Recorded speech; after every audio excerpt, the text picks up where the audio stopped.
A massive iceberg about 4 times the size of Manhattan broke off Antarctica on Saturday, the U.S. National Ice Center confirmed to CBS News.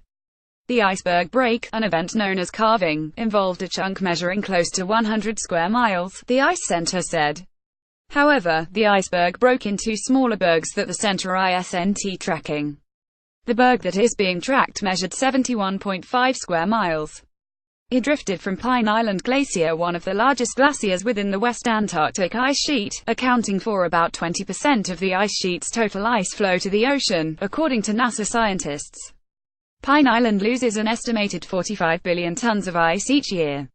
Scientists watch this glacier closely because evidence has been pointing to even faster loss of ice in the future, NASA says. Saturday's enormous break comes just 2 months after a 2,200 square mile piece of ice, nearly the size of the state of Delaware, detached from the ice shelf known as Larsen C in July. It was one of the largest icebergs ever recorded.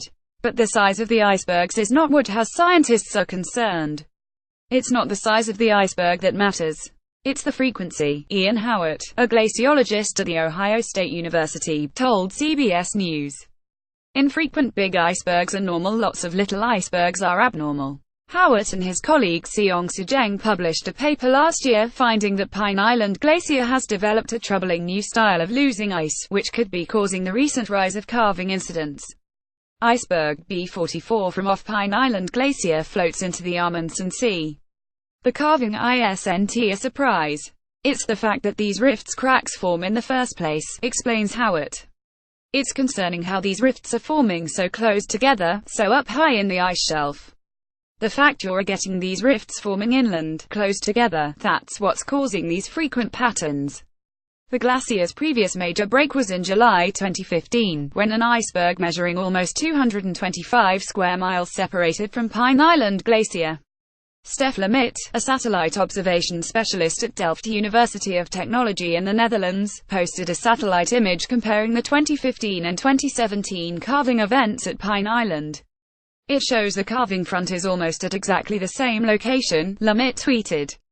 Comparison of the 2015-2017 calving events at Pine Island Glacier shows the calving front is almost at exactly the same location. 6npic.twitter.com Ruchsakt, Stef Lamit at Stef Lamit September 23, 2017. It's the acute JAV all over again, Howard agreed.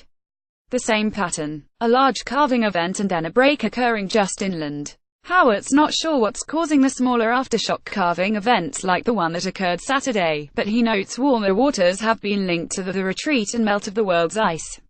According to Howard, such frequent calving is generally unusual for the glacier, but West Antarctic glaciers are eroding due to the flow of warm ocean water beneath them. A 2013 study found that currents of warm water were melting an ice crevasse of the Pine Island Glacier at the bedrock level, melting the glacier from its center. It's pretty well known that warm water is reaching up under many of these glaciers, which is leading to both thinning of floating glacier tongues or ice shelves. Christopher Schumann, a researcher at University of Maryland, Baltimore County sitting at NASA's Goddard Space Flight Center, told CBS News. This is the 5th largest calving event since 2000, Schumann says. There have been large calving events in 2001, 2007, 2013, 2015 and now 2017, so that spacing tells you about 6 years between 20 million 12,007, another 6 years between 20 million 2013, then roughly 2-year cycles since that point, Schumann told CBS News.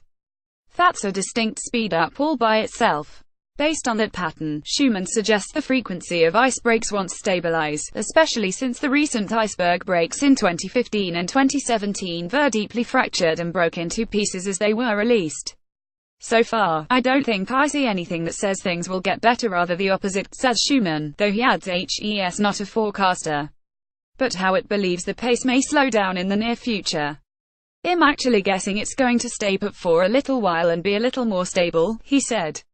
It's going to thin slowly for a while, then maybe in 10 years or so we'll have another big episode.